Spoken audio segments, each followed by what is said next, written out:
Sure.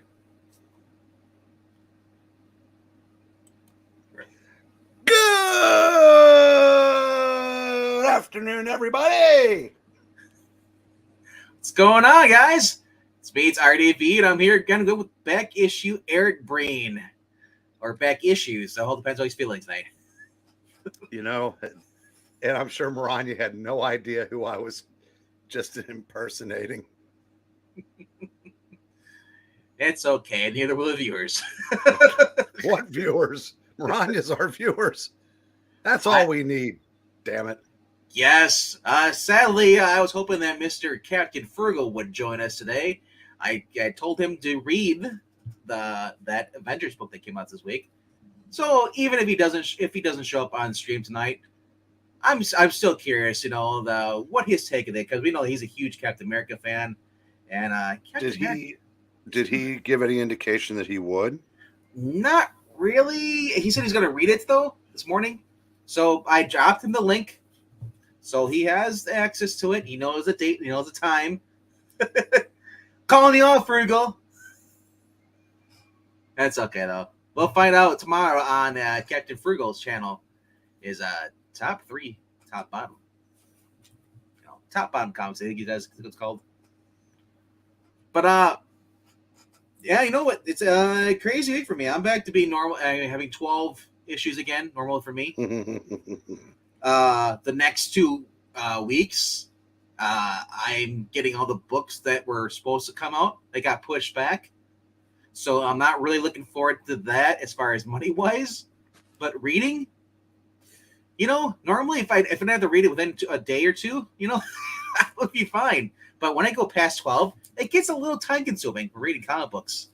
Before you get into that, I think we should, mention that one of our Fantastic Four readings has 765 views.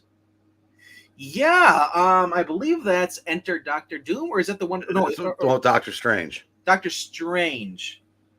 It's crazy. I've been noticing that the Fantastic Four readings that we don't hear are just becoming popular. So we'll be changing their name to the Geeky Fantastic Four show. Or we could change to the Geeky Puppet Master show. Yes, we could do the Puppet Master. I don't. He does a little better than I do. He's got that nasal voice. Must be because he's a puppet. Could be.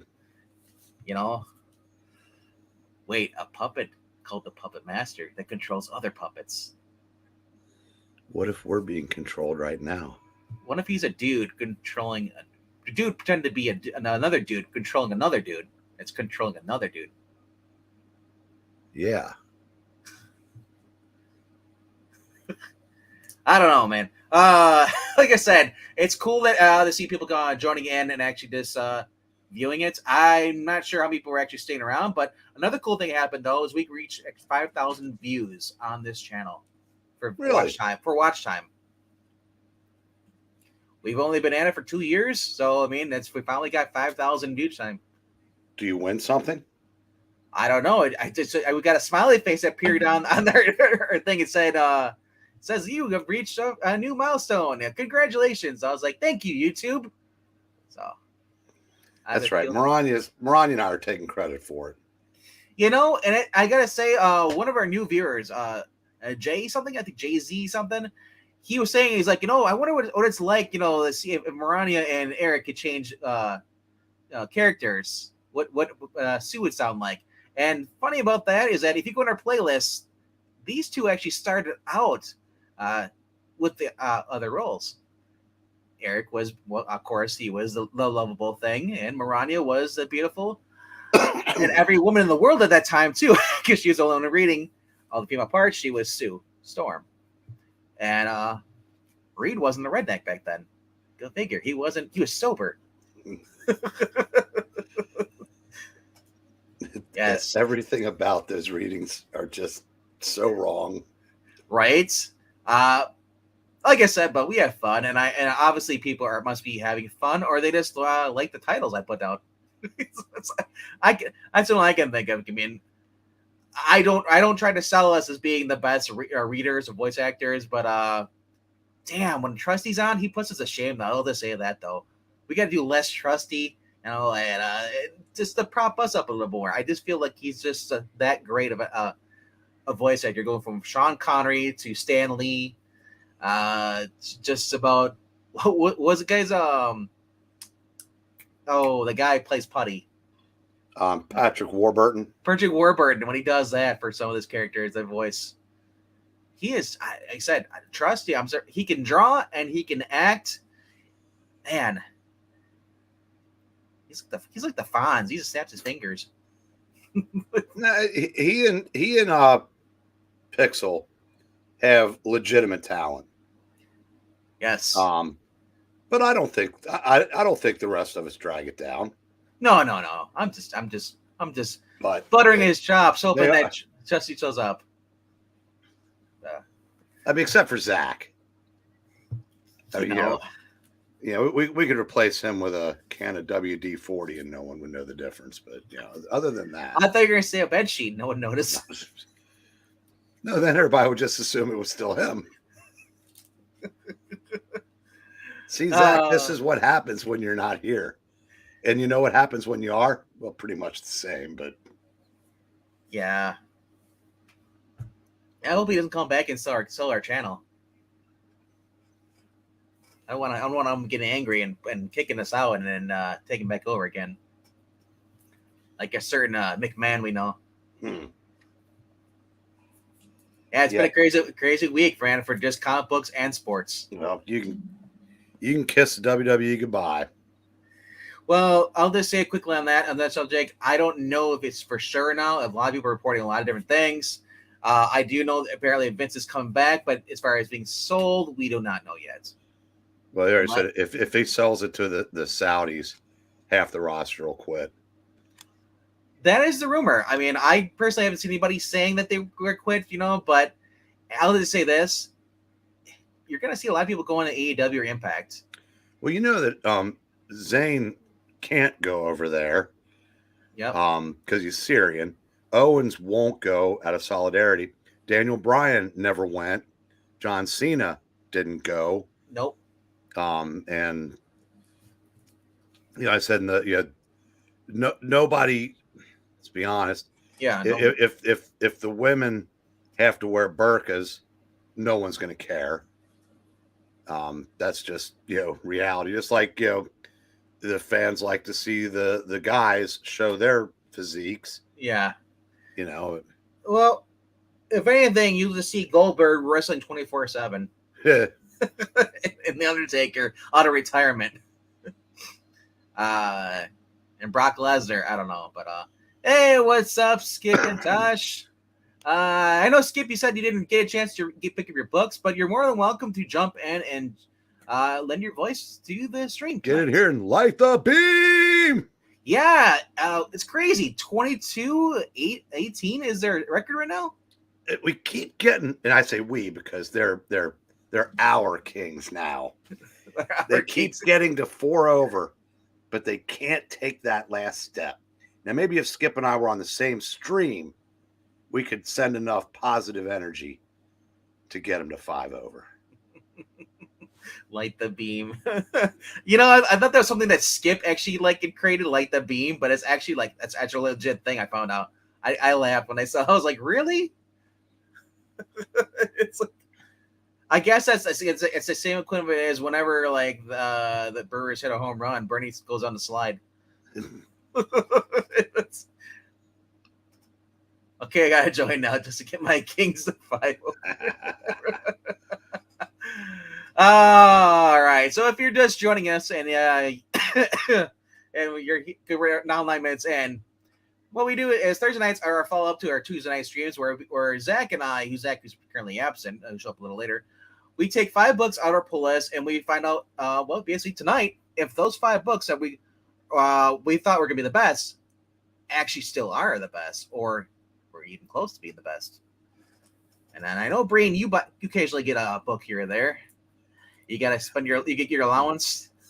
Tonight we'll see if any new books light the beam. Man, I like that. That's annoying as hell. All right, so I have 12 books. So I'm gonna start off with my Wait. And now, without further ado, in a world where Venkman has 12 books. In a world where Venkman reads good books. See, are you wishing that I was sick again because I'm way more obnoxious when I'm healthy? You know, you're more entertaining than Zach. That's setting the bar. Mainly because I get to do I don't do racist jokes with you. I get to do old jokes. Those are more fun. Better than being an old racist, I suppose. Oh, it's better than being an old racist that forgets you're an old racist. Like Biden. True. Hey, my Corvette's locked. Sir, that's not your Corvette, and that is a Wendy's. All right, my number 12 for this week, and it is at the bottom of the list, because, well, or I should say top, I guess, because my bottom 5 are the ones that are best for me. All right, so my number 12. This book just sucked. It's a wrap up. It's the last issue of this series. It just got from worse to worse, and I thought, okay, maybe the last one will be a little bit different. This one just confirmed that all the writer wanted to do is just have Vampirella either have sex with Adam or have sex with the main villain, the girl, female. And yeah, it's just was not even remotely interesting towards it. It's garbage. That being said, I don't know if this is worse than Christopher Priest's run, Vampire Year One, or if it's on par. This just felt kind of. I was like, cool. We're going back to the '60s. We're getting to see Adam, and like Adam's just drawn, looking like he's Dana Carvey nowadays. And it's and you had a character in here basically who was the guy who was originally supposed to he was hired by the main villain. And then he basically turns good. We find out that he's gay, and he's basically because they get sent back in time. They're basically transported into their younger. She's goes to her younger self in the '60s, and then he is basically thrown into the. I forgot what his name is, but he's the magician, the cape.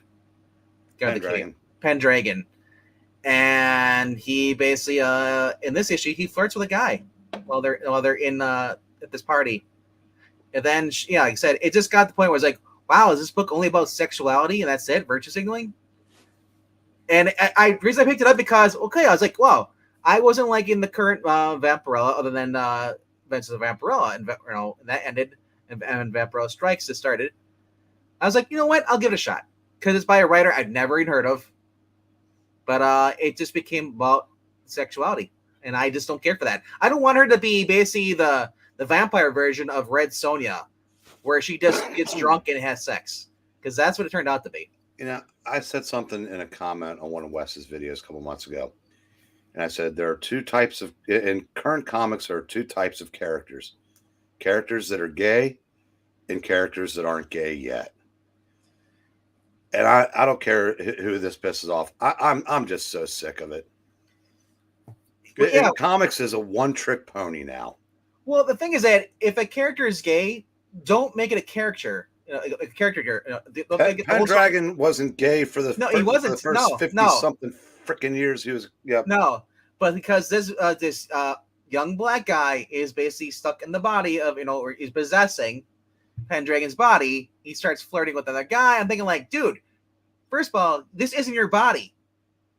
Pendragon is straight. Do not do stuff in his body. That is all kinds of wrong. Remember we got pissed off about Steve and Trevor when he was in the possessing the body in Wonder Woman 2. Same thing applies here. I don't care what race you are. But you're possessing someone's body. It's not right. But more so, I said I don't mind gay characters. It's just that when you only focus on them being gay and not even actually have a story, that's an insult to someone who's actually gay. I'm getting to the point where I do mind gay characters because they're everywhere. I said, how about can anybody do one book that doesn't feature that, just to see if it can be done? I said it's like if every comic book stopped in the middle to have a scene about baseball. That would be dumb. It would be out of place. I know that's a bad analogy, but it's like, it's the one go-to trick for people that don't have any ideas. It is, yeah, exactly. They shoehorned it in. They shoehorn a character in there just to have that character say that, hey, I'm gay, virtually, and that's it. That was pretty much Alex Danvers became towards the end. She became a trope. And it's just sad because she was actually a good character. Anyway, like I said, I admit that's the norm now. That's what it is. I'd be downright offended if they had if you had Wakanda in there, the book Wakanda, and she had a shoehorn a guy just to say he's white. It's annoying, and it's sloppy writing. All right, so my number 11 is I got this basically because the Frank Cho cover. I don't really care for the book anymore, but so I got the Daredevil number 7. Basically, Daredevil that decides to go. They're not ready to fight the Punisher, even though the Punisher basically revealed, he's on this island waiting for them, and with his army. Instead, he takes a few people and they go back to basically I think it's New York or somewhere they go, and they stop this corporation from kicking out these buildings being evicted because somebody bought it, and this guy basically is kicking everybody out, so he sends the cops in. The cops are dirty, and it's just got the point. It's like, Chip, are you just becoming another Democrat writer? I'll bet you the evil corporation are all middle-aged white guys. I'll bet you all the bad cops are all white guys, and I'll bet you that all the people that were getting kicked out looked like a Benetton ad. Yeah, it's like I said, I'm pretty much dropping this book. It's gotten to the point where it's just unreadable. Like I said, I only got this cover because it's Frank Cho throwback. So, but that being said, Chip is regressing. Yeah. I'm sorry. I know a lot of people defended Batman. Yeah, I know. Sorry, Ash. Being able to come back from space with nothing but your bat undies over your head is ridiculous. Yeah, it's. I guess it is. It's. But I think Zdarsky has peaked. That being said, I'll when we get to the next issue of the Batman, I'll let you know for sure, because he pretty much in his last issue did the Grant Morrison thing, where Batman gets displaced and then everybody thinks he's dead except for Tim Drake and Dick Grayson. All right. So anyway, you're better off just checking out the actual issue. Daredevil 181. Yeah, 181. But still, I like Frank Cho's art though. So that's my number 11. All right. Number 10. We're starting to get a little better. Red Sonja, Hell Sonja. I forgot why I picked this up again, and then I realized, it's issue 2. It's continuing the story with basically where Red Sonja basically decided to break her vow with the goddess, and her lover was basically killed for it. She went to hell to try to free his soul, get it back, and then so this is the afterverse of Sonja Versal, and basically they've woken up the void or whatever, this monster, and it's releasing demons on Earth. Red Sonja basically is stuck helping Hell Sonja, who basically has become, at least lost her powers, lost control of hell, returning the souls back to basically hell. It's going to be becoming a recycled story. I'm done after this issue. The interior art's not that bad, but I miss the Red Sonja where she didn't need a lover and she just went and cut people's heads off, All right. Where are we at? All right. Number 9. Moon Knight. You know what this is? No. That's Captain Donald from Power Man. He's Power Man and Iron Fist. He's a big blur guy. He's a captain of a ship.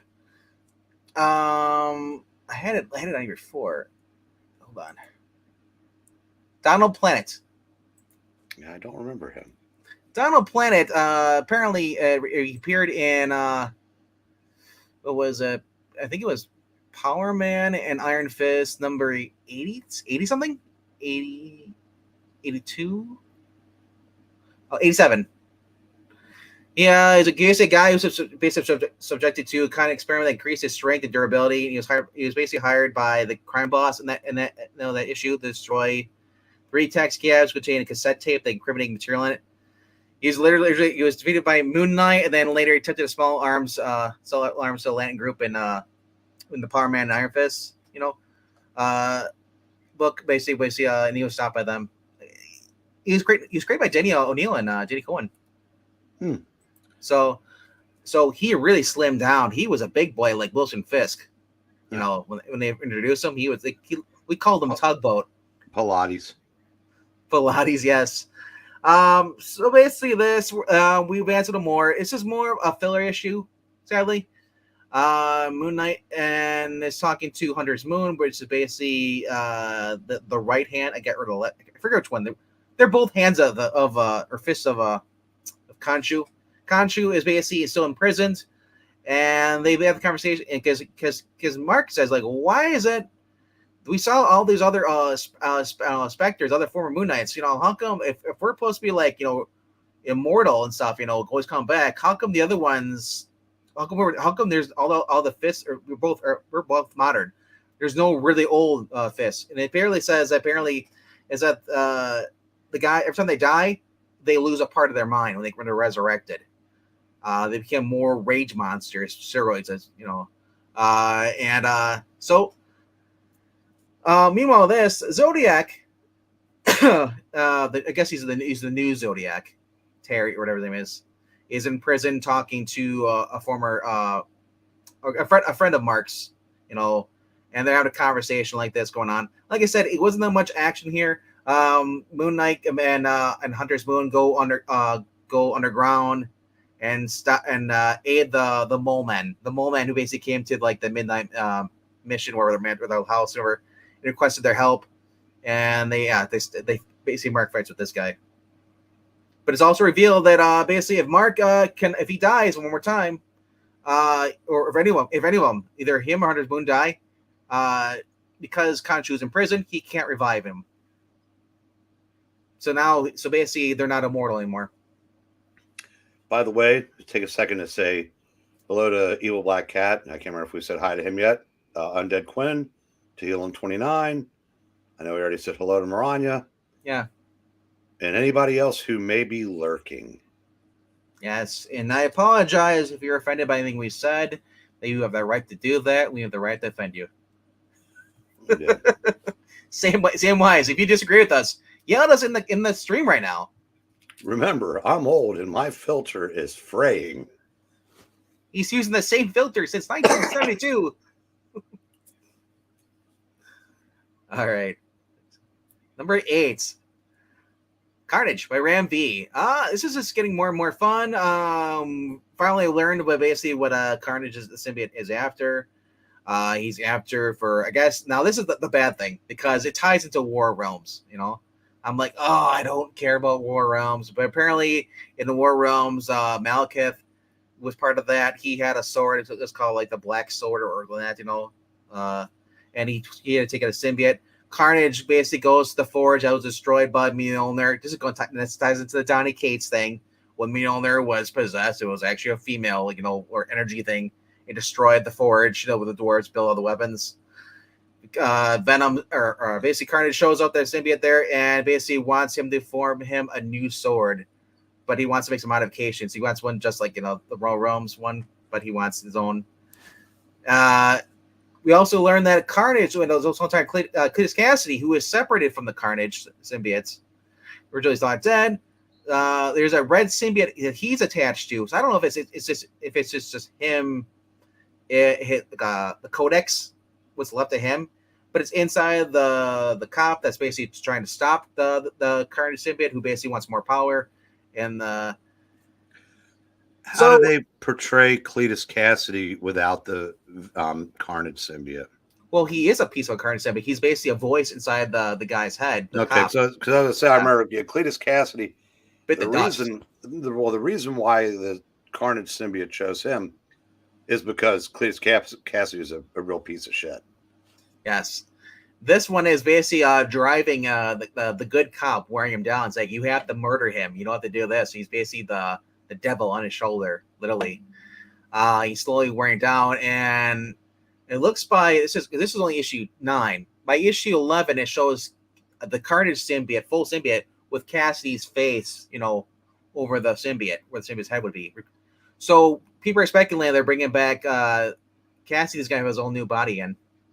And there's speculation because for those who are reading this, it almost seems like he's trying to mold like Cassie or the Echo, whatever his personality is, that part of that symbiote that broke away from the rest of the symbiote, and he's trying to basically mold the cop into his new host or take over or whatever. But Ram V's writing is really good on this. I do love that they give you notes, as far as a little note box when this happened, tying back to things. That's why I knew about War of Realms, because I don't read Jason Aaron. I had to look it up. Nobody should. I had to look up to see what War of Realms even was. I have never read it, and I found it was Jason Aaron. I was like, oh, great. But I did recognize the Donny Cates only because I've been reading it, and also because they mentioned, see so and so Thor or whatever. So there is somewhat stuff of that, and that might be just because Ram V's like insistent. He's like, you know what? If I'm gonna do this shit, you better I'm gonna recall things, and you better put a box in there. They've been doing that with the Photon as well. So overall, I give this I give it 3.5 to 4 stars. I'm enjoying it. It's Ram V's writing. Ram V's taking a character I normally wouldn't give 2 shits about unless he's fighting against Spider-Man. Yeah, that's the way it is. That's what Venom too. Venom, unless he's fighting against Spider-Man, they're villains. But I'll see what's gonna happen with this. But definitely been fun. The art's been great too, and the fact that they've been just going around the 9 realms and just like there's a slaughter fest and stuff. All right. So that taken back, that goes my number 7. Did you pick up this at all or read this at all? No, I thought about it, but I just when I saw a couple reviews, and it just sounded like a whole lot of validating the character that and I can look at it and I see all the characters on the cover. It's like, and again, does that She-Hulk have anything to do with the She-Hulk in her own book? That has anything to do with the She-Hulk? I decided not to. This is separate from everything that's going on current Marvel right now. That's what I learned. Standalone series, and basically Monica, she finds herself on this boat, and after blacking out before, she's flying deep in space, trying to sort out her problems like that. Just like Spider-Man's web swings, Monica flies around, tries to deal with her problems, and she wakes up, on this boat. She has no idea what's going on. She sees a meteor. Doing a meteor getting crashed into the city. She flies into it and tries to steer down. As she's drowning, because she basically put herself inside the meteor to try, steer it, which she knows, but she's having problems. It's revealed that the Beyonder is here, or a Beyonder. I'm not sure what this is, but of course, because in the past, the Beyonder has been a man and a woman. This time it's a feminine male. Or is it a female? I can't tell. He's very flamboyant. Yeah, and that really brought down the series for me. But apart from that, though, it's actually still a decent story. Let me ask a question. Are those characters on the cover in the book? They are in the book. Do every one of them compliment her at one point or another? They do call her leader. They look to her as a leader because apparently it takes place right around the time when she was leading. But she finds out she's also in an alternate universe too. She's not in the past, and this Beyonder has no recollection of what's going on either. He's basically just drawn to her energy, saying that she basically, when he noticed that she broke down a 4th wall or something like that, So I forgot exactly what they call it, but because Monica brings up, it's like, when she's the Beyonder, it's like, brings up Secret War, both Secret Wars. It says, I don't trust you. I'm sick of your shit, and it's like, leave me alone and leave Earth alone. retired. We're basically not your toys. And then the guy up here in the left corner, I forgot what his name is. Left corner. The other corner, this one here. Oh, that's Dr. Druid. Dr. Druid is a dick in this. He has always been a dick. That's one thing.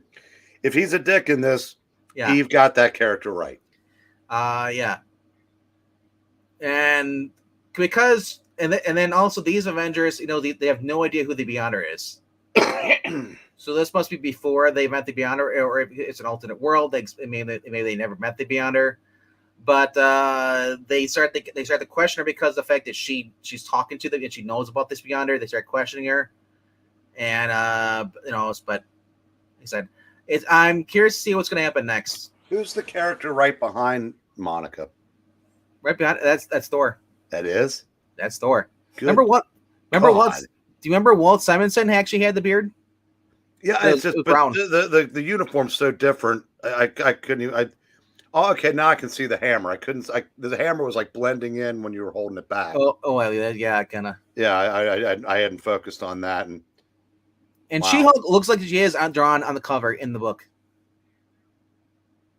So, well, it sounds like it's not terrible. Like I said, the biggest thing for me was the Beyonder part. Was the Beyonder with the way if the Beyonder had been drawing slightly more butch or whatever, instead of looking like a Loki, Agent of Loki, I would be better with the book. But all right. Brings me down to my number 6. My number six, I had to go back and read the first 4 issues of the original series that came out in 2010 by this writer, because this is a new one. And it's basically a reboot. Did you ever read the original? It came out for No, I'm kind of with Mark Miller. I like his stuff where he's not being Mark Miller better than, because he has a certain style where everybody, where you don't like anybody, you just hate some of them a little less than others. Yes. I'm not a big fan of the books he does in that vein. I'll say this though. Go ahead. I'm not saying they're not good. It's just that I mean, that style works for some people. I'm not that big on that. I tend to like him, but like he did a series called Starlight that you wouldn't have even known was him if he hadn't signed his name to it. Yeah. I thought that was the best thing he ever wrote. The reason I picked this up because it is Jorge Jimenez on there. And I follow Jorge Jimenez on Instagram, and just the way how excited he was talking about it, he wasn't just shilling because, you have to. He legit was happy to basically, he's a fanboy of Miller. So it was a dream to get in and do this character. I know nothing about the character. I picked this book up, but then I also went and I read the trade before I even read this one, so I get the full story. And I thought this was going to be a sequel. It turns out it's a reboot. The first one, there was a villain. The main guy is the villain, Nemesis, and he targets American Cop, and because he basically he likes breaking down cops. He wants, and what he does to the cop was kind of disturbing and a lot of people did not like this because he made him just like Batman. If Batman was evil, this is before the Batman laughs. This is basically if Batman was a villain, supervillain, and he's the only supervillain. There are no heroes, and he just targets cops. But then you find out at the end that's not really the case. There's something else going on behind this. So I don't want to spoil it. No, but there was some sick, effed up things that this character did to the protagonist's children, which I did not care for. I thought that was disgusting. And I'm the person I've read The Boys, and I like The Boys better than this because The Boys actually had more of a moral story. So this is a reboot. It's only issue 1. And I don't like it as much as the original 4 issues. That being said, I don't know what he's going to do different, but Miller says, and he says in the forward note, he says it's kind of weird himself doing a reboot of a book he never thought you'd go back to. So I don't know what his goal was for doing this, but so far it's kept up. It's got the same style, the brutality, clever thinking and stuff, but the person he targets in this one is a mayor, the mayor of Los Angeles. And he's not. I don't know if they're going for the traditional. I guess he's a pro cop. He's a pro police. So I hope they're not gonna have him be like I'm the uber MAGA conservative guy. So and hello to Mr. Skip on comics. No, it's Skip. What's up, bro? Actually, my name is The Beam. Thank you. Oh, sure. Beam! That's what I wanted to hear. Skip, and they're saying that you cut off my intro too, Vang. I didn't cut your intro. No, all I do is hit live. Anya said she missed it. Oh, she was our audience at the time. Don't know. Everybody's just trying to keep me down. Gravity's doing that for us. I don't have to do that. Okay, there's one thing about this that you haven't mentioned that's kind of important. Who's the artist on that book? Jorge Jimenez.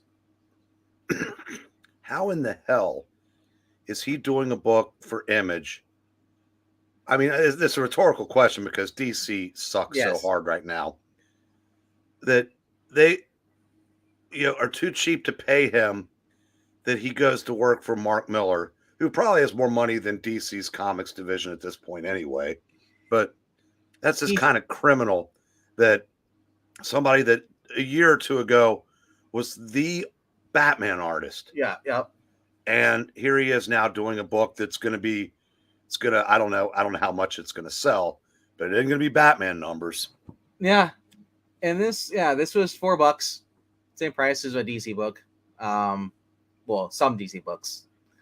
But he had said on in his Instagram post, he said it's just really weird for him. He was like, yeah, it's the first time I've done any work outside of DC in it's a long time. Eric Mad Dog Russo, I will have to go back. That guy was something else. I know you don't like hockey, but the Rangers just tied their game with the first tenth of a second left, and they won overtime. Nice. All right. So, like I said, Skip, if you're still there, have you read the original? No, I have not read the original, but I am going to go back because I find myself liking a lot of books that was published by Icon. So I'm gonna like Criminal was originally published through Icon too. So, and I really like Steve McNiven, so I'm gonna go back and check it out. Steve McNiven was original artist, and they threw me off because I thought it was Image at first because this is Image. And I didn't realize it was Icon. So if we'd been doing this show back then, I would have been saying the same thing about Steve McNiven because he was a big Marvel artist. But when they decided it was that they could just hire Tumblr artists and no one would notice the difference. And Steve, like I said, guys like Steve McNiven should be locked up by the big two, but the big two doesn't care anymore. Yeah, like I said, I just hope this is a turn into like the Joker character where he has it's just like it won't. But I said it's Miller books have a certain kind of feel to them that works for a lot more people than it doesn't. It's just never been something that I've gravitated towards. Yeah. But I'm admittedly in the minority on that. Now didn't he do the book about the retiring secret agent that found out he was dying? The King's thing? Yeah. Or King of not King. Yeah, King of Spies. That was him, wasn't it? Yeah. Yeah. Absolutely loved that. When you're or Mr. Bean, when you're done making yourself a drink, can you make me one too?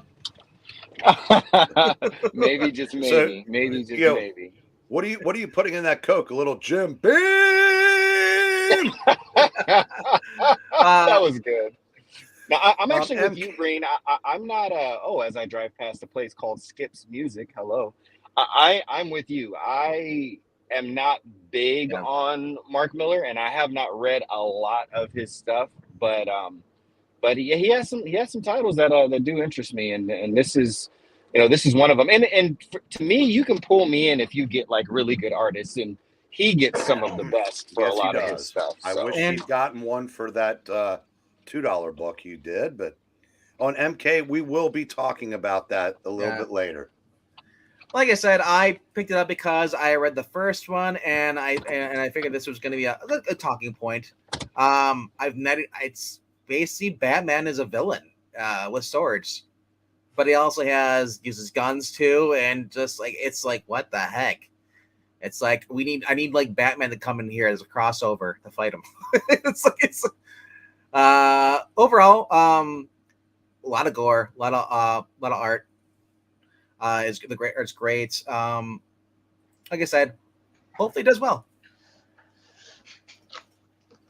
Hello to Mr. I'm late, Zach. We go through this every week. You know where I'm at. Everywhere but here. I have Bible study on Thursday nights. My church likes to do them on Thursdays instead of Wednesdays. Like church is on Sundays. Huh? Church is on Sundays. No, there's also like middle of the week Bible studies. So can't get enough. I made it. I am a little later. I drove through Domino's. I had to get some dinner. So whoa, wait, you drove through Domino's? Yeah, they have drive-throughs. They don't have those where you're at, where you can like drive up to the window and order. We're not slovenly in our parts of the country. We actually get out of our cars at least to go get our pizzas. We drive through everywhere else. Yeah, they kind of frown apart if you drive through the Domino's here. That means you're drunk and you're losing your license. Not drive through like into the building, like on the side. They have a window. I know, but our version of drive through here is you drive into the building. All right. So my top 5, Zach. You saw that Nemesis was number 6. It was tough because. Wait, are you still? You're not even in your top 5 yet? No, because we started talking about a few books. That's why. Oh, okay. So we do on this channel. We review and talk about them. And you know what else we've been doing, Zach? What's that? We've been lighting the beam. I see Skip is here. That's right. That's right. I guess the Kings are doing pretty good tonight, huh? The Kings have been doing good all season, my friend. Light the beam, light the green. See, they're not playing tonight. You know why, Zach? Why? Because 31 teams are afraid of them.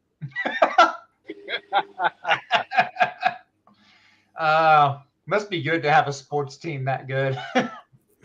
I wouldn't know. I wouldn't know either. I don't watch sports. Yep, he just watches comics. And what's your next comic, RDV? My next comic is it's one you should be reading. Number 5, Batman and the Joker: The Deadly Duo by Mark Silvestri. This is book number 3.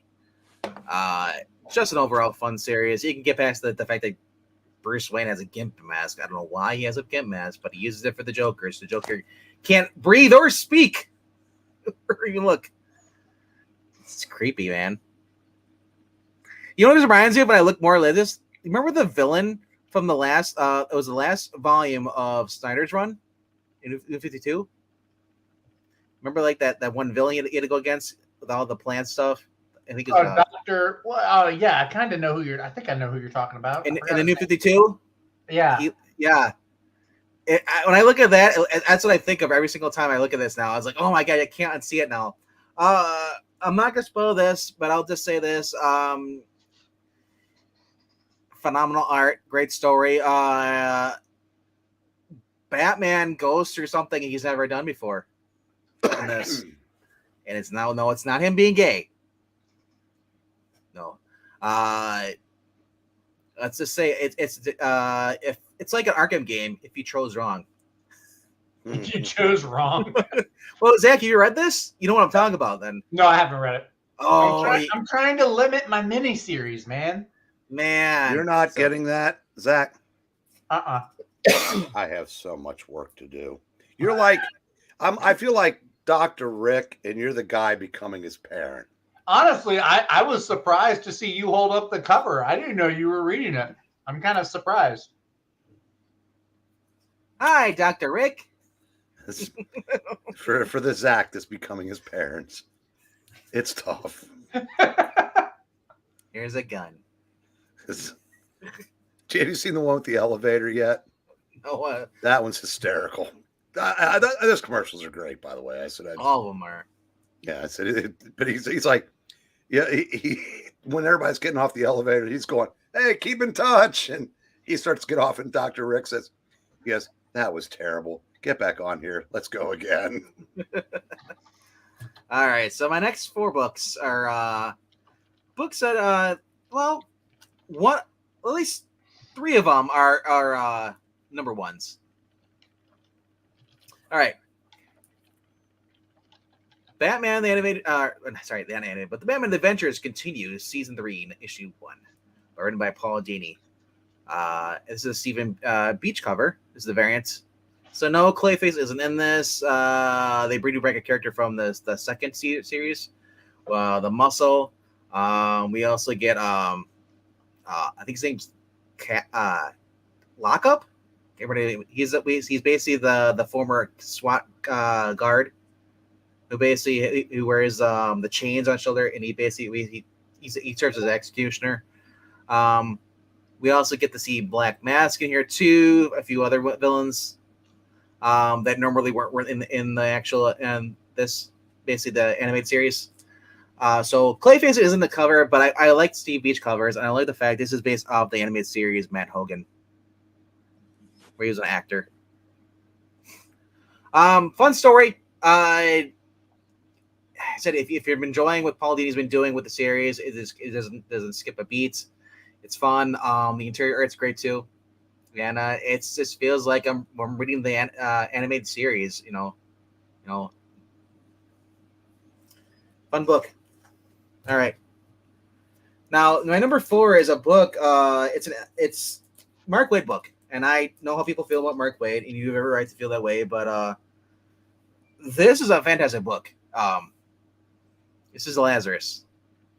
This features every single member of the Justice League, and facing basically this ties into the world's finest, the demon Nazah, and you get this basically it's if you ever read Batman versus Robin, you're kind of getting confused because the volcano now that basically was spewing from Lazarus Island, spewing out the Lazarus rain. It's messing around with all magic.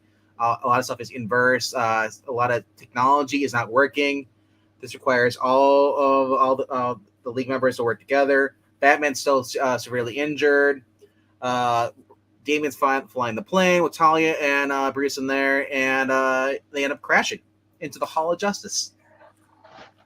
But you get to see pretty much every there's so many different characters in here, and it's basically tying in, it's setting up all the tie-ins coming after this, which I probably won't read most of them, but all the way through, you get Damian actually leading the team. You get Power Girl, you get Supergirl, you get the Blue Devil, Blue Beetle, Zatanna, and she's in the fishnets.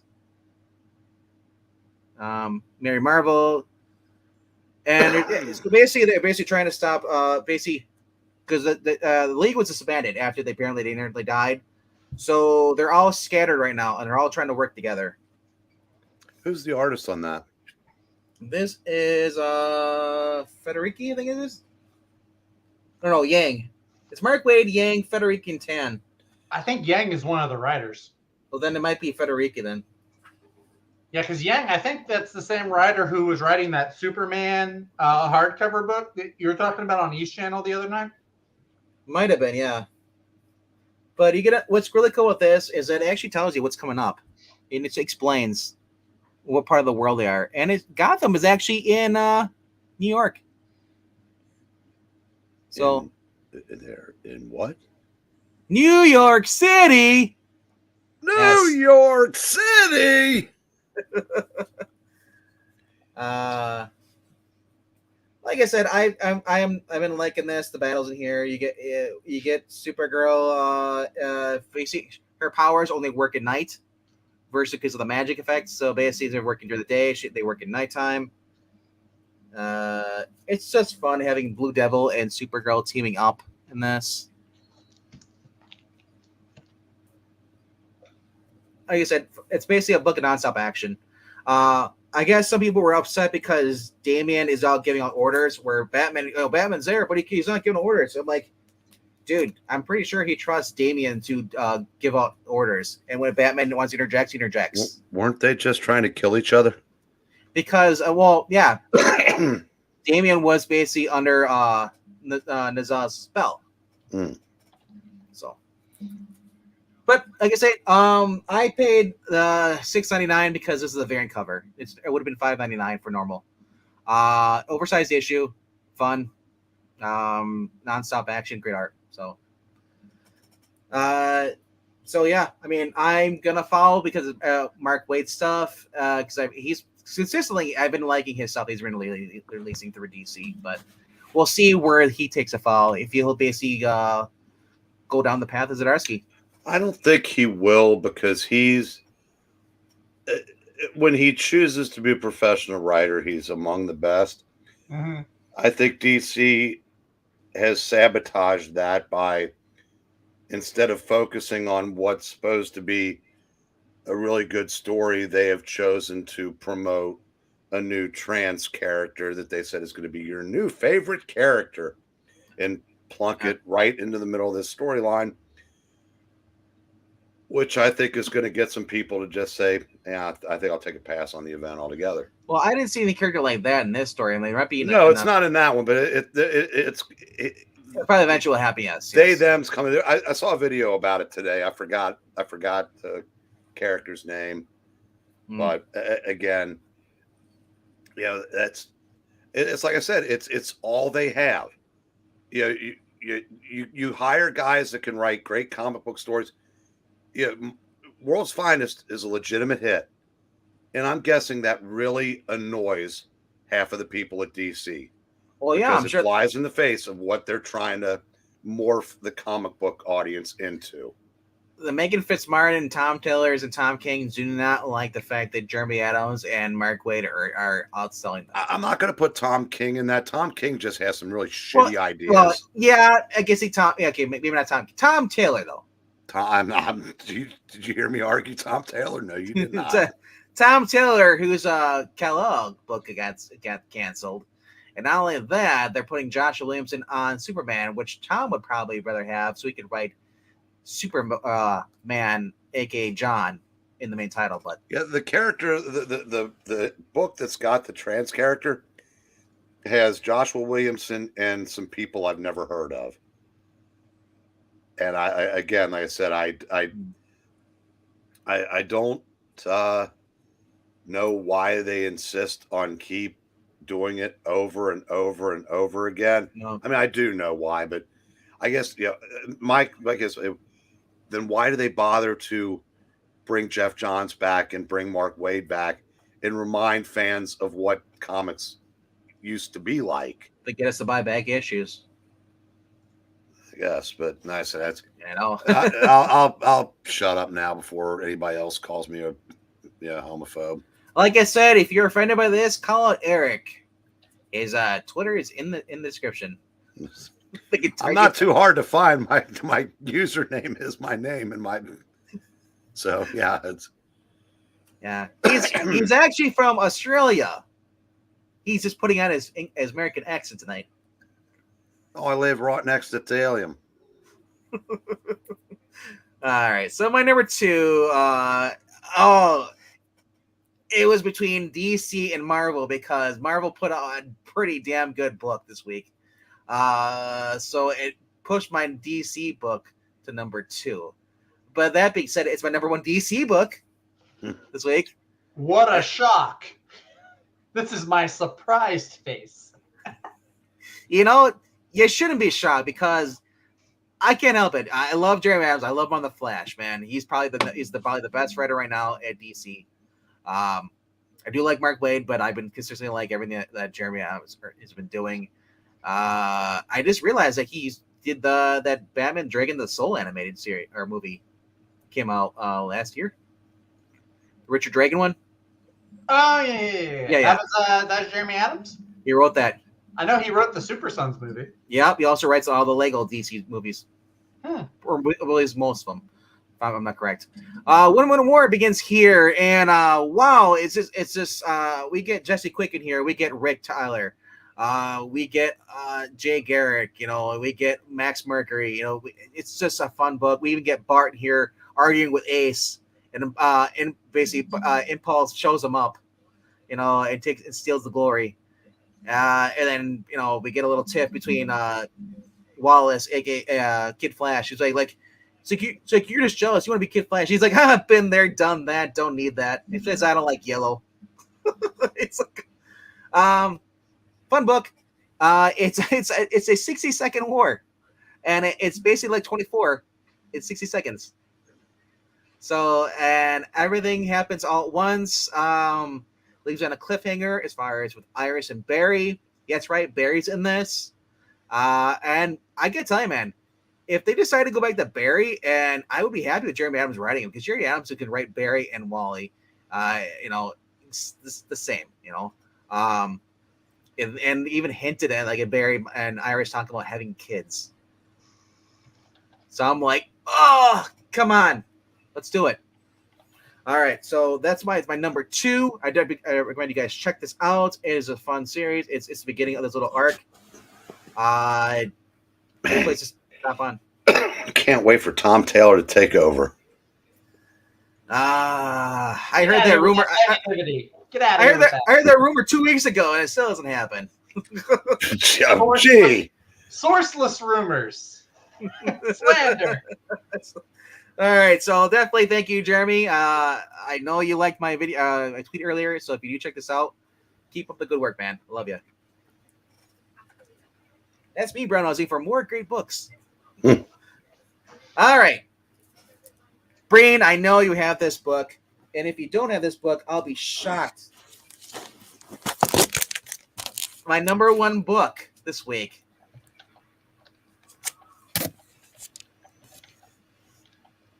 I love this so much. I got the alternate copy.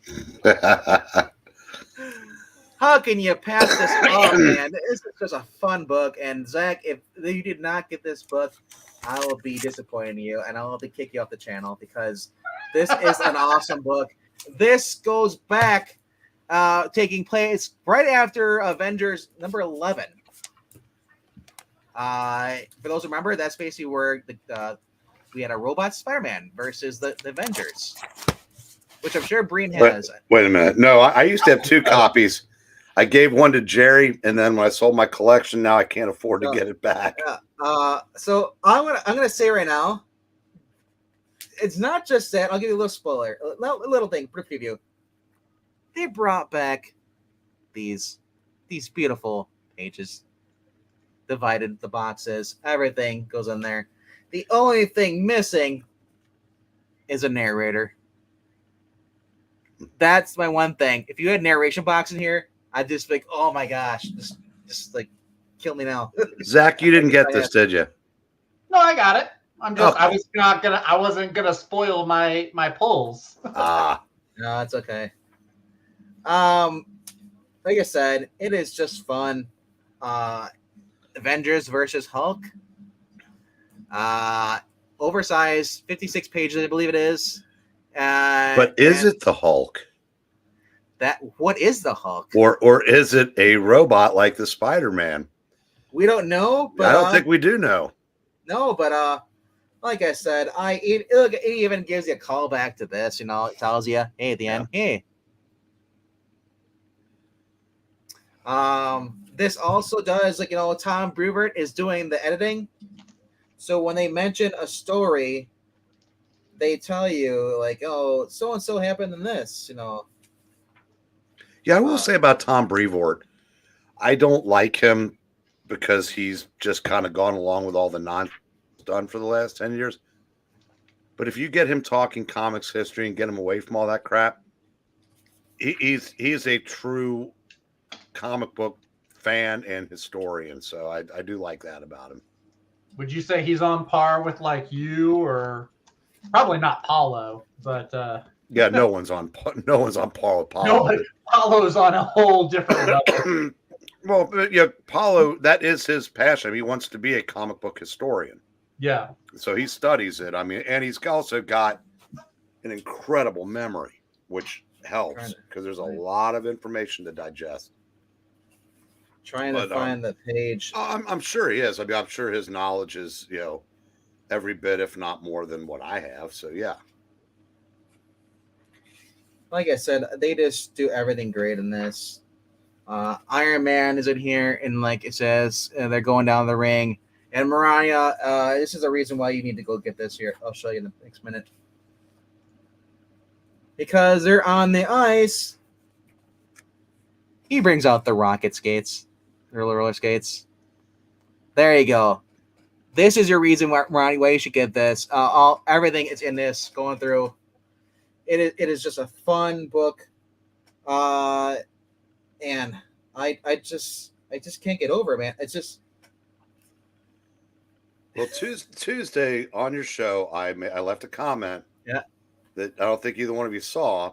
I think I think but I heard I go. There's a book that should absolutely be your number one. I want to see if either one of you two is cool enough to do it. Venkman is cool. So don't anybody cut and paste that or whatever you do, screen cap that because I will deny it. Now we're putting that on a shirt. Zach, do you mind if I blow through mine real quick? No, go for it. Can I just show? I just took the boats in. I just want to show quickly. These are now. This is also came out this week. I read this today, and it is the first time reading it. It is just fun. This is 123.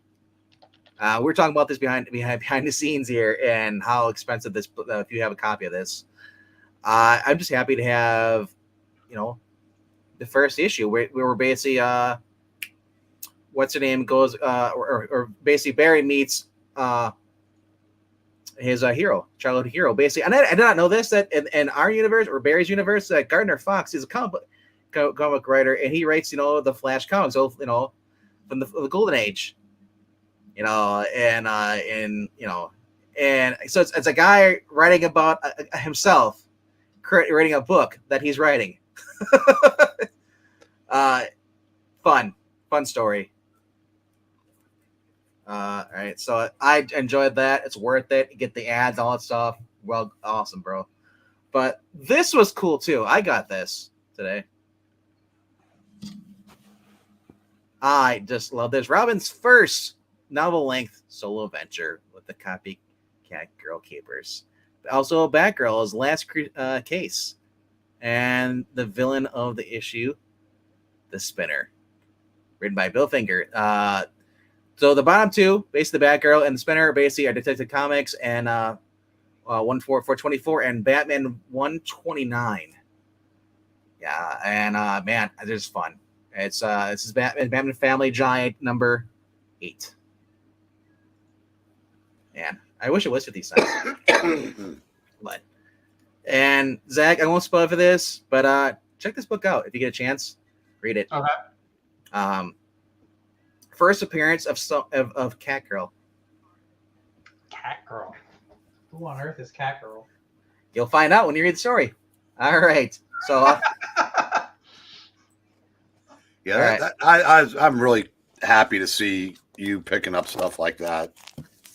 Look at it, resist. That's awesome cheesecake. All right, so this cheesecake. will take long. I also picked up the Flash. Before my fellow Kings fan brain goes, I just wanted to. I gotta take off here because I'm getting ready to go to a Sac State basketball game. Our coach, Mike Brown, is going to be there, but I just wanted to. I'm just here like Marshawn Lynch, so I won't get fined. I'm just here to light the beam. And y'all have a great rest of your stream, Twin. I'll see you later. Breen, yeah. I'll see you at the beam. And RDV, Yes, sir. I'll see you sailing the 7 seas, you pirate. And sir, I just want to say, don't light the beam while you're driving. You may blind other drivers. I am the beam. You know who Skip's favorite ex-Virginia Tech head coach is? Frank Beamer. All right, y'all. I'm out of here. Light the breen. Light the breen. He will later. All right. Like I said, it's Yeah, it was kind of bittersweet. Zach, I was telling him back, I used to have this. Oh, the original? And it was split and detached, and it still cost me $100 probably 20 years ago. Dang. But it was a very fun story. And like I said, definitely recommend that. And boy, Tootsie Roll must have really been bankrolling DC at the time because who needs Hostess pies when you have Tootsie Rolls? Right. You mean you didn't get a bag? Tootsie Rolls? I also got that, and Venkman did a pretty good job of describing that. You're right. Batman has his Sophie's Choice moment. That killed me, though, when I saw it. I was like, I did not expect it. And I'm so glad because normally on another book, he would have saved everybody. The second issue of Danger Street. We are 2 issues in, and Tom King hasn't screwed it up yet. Wow. Lady Cop is looking for Warlord and the Blue Starman. Their Starman gets the idea to try to bring the dingbat back to life that was killed in the first issue. Darkseid finds out that Atlas has seemingly perished, and they're moving the pieces into place. It's a 12-issue series. Fingers crossed that he doesn't screw this up. It's Tom King, so it almost feels inevitable. But this, as I said, it's just, again, such a neat concept that I hope he can carry it through. Because I said I like where it's gone so far. And again, number one, without question, I said 2 weeks in a row we've got great retro Marvel books. Joe Fixit last week. This week, Paul Levitz, he was Jeanette Kahn's right-hand man for years and years. Finally became editor-in-chief himself during some really good years at DC. First thing he's ever written for Marvel. Takes place after Avengers 11, like Venkman said. And the attention to detail is commendable because Iron Man wasn't in Avengers 11. Oh. Because he was off fighting, I can't remember. I think it was the Mandarin, huh? Yeah, I think in Tales of Suspense. So he shows up halfway through this particular issue. Now, about 5 or 6 years ago, Mark Waid did a series that took place right after Avengers 16. It was the Cap's Kooky Quartet. Mm-hmm. And he shoehorned all kinds of added continuity into it. Like he had him fighting the Frightful Four. And it would have been, it didn't fit. It was like, you could tell it was like he was adding stuff that really, wouldn't have worked. This felt natural. I mean, this felt like it could legitimately have been 11.5 or whatever. So, like I said, this was Alan Davis art too. Yeah, Alan Davis art, fantastic. I mean, the only thing, he might have gone a little, just a tidge too hard in the paint with Jan. I know because that was kind of what she was back then, but even Jan didn't comment on every man in the room, just 90% of them. But that's a minor quibble. The one thing I was surprised at, I was like, Jan, she's JC gushing over Thor's shoulders. Yeah. Get it? And then at the end, they're like, they go back to their place, and she's like, I'm gonna take a shower. You want Kira to join me? I'm just thinking like, whoa, Jan. Well, yeah, okay, yeah. They couldn't do that in 1964, but they could do it now. Now, see, that's what I mean. So, yeah, I said it's really looking forward to the next issue. I think it's a different team for number 2, and then Levitz and Davis. No. Apparently, they put the Savage Avengers team. League Comics screwed up. Oh, good. I was scared too. Okay, well, good. Then I'm even more looking forward to the next issue. And since we're showing, I guess I'll show a couple that I read today. There's Space Adventures, number 57. That's not Gene Colan. Who is that on the cover? No, it's a good question. The problem is Charlton was not big on crediting their artists, and then neither is Marvel. little teenage love for y'all. Except for that guy. The guy in the background, yeah, he's getting gypped. What's with the guy in the very far back? Is he chasing that girl that's running away? Oh no, there's a dude, surfing behind him. Come on, chick, I'll take you where the big ones come in. Flake off, Mo. She's surfing with me. Surf's up, don't miss. Whitewater kisses. Comics today have nothing on that. At least they don't have a sign that says Surf City. You're reading it. That would be funny. All right. Let's go to Mr. It's your boy. What? All right, guys. Yeah, Zach. Except my name is really Zach. I'm not just using the name for publicity. I'm just saying you never want to have boy spelled B-O-I. It makes you question your sexuality. I'm sorry. That's how he spells it. He spells it that way. There you go. All right, thank you. That's much better. Spelled grammatically correct. Take notes, Richard. Now it just looks weird. Yeah. All right. It's your little Zach. Okay. Yeah, I've got a few. I've got six books. All right. Ain't that bad. Honestly, and I'm actually having difficulty, like, which one is my number one. I'm like juggling between two or three. I told you. It's like, First of all, gripe against my LCS. They did not get Nemesis reloaded, so I did not. I was not able to pick up Nemesis. Well, it's a good thing you missed my review then. So yeah, so really bummed about that. I'm probably gonna try my second LCS over the weekend. I wasn't able to go yesterday, just too many other things going on. But number 6, I did decide to pick this up. Nice. Carnage by Ram D. And the only reason this is at the bottom of the list is because I'm coming in like in the middle of the story. Yeah, like towards the end. Yeah. So, but no, I dig the concept though. Carnage, the Carnage symbiote is attached to somebody else, not Cletus Cassidy, and he wants to use this as guardian dwarf god to forge a new sword for him. So I dig the concept. If you didn't notice though, that symbiote, Carnage symbiote, is not attached to anybody. He's just walking around like it is. Yeah. It's really cool. I dug it. He was trying to get that serial killer, the guy, to be his host. Yeah, but the serial killer didn't want to be, because there's like a scene, I think it's towards the end of the book. He's talking to the dwarf, the smith, and they're talking about like how they need to stop him because he's basically just going to kill and kill and kill until there's nothing left. But Zach, really? I'm sorry, I didn't mean to interrupt, but Vangman, have you said hello to the 2 new people in chat? Oh, we had new people in chat? No, I did not see them. Who's new in the chat? I mean, we have well, there's Trusty. Okay. Yeah. And then there's a new one there at the bottom. Oh, wait. Really? Hello to Rhaegar. How's it going? Little Rhaegar. He said new, and I was like somebody like brand new to the channel. I was gonna say, and then hello to MK. He's new to the channel, right?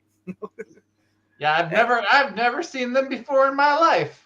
And greetings, Trusty. How's it going? I can't do the True Believers. I'm not a Stan impersonator or Sean Connery.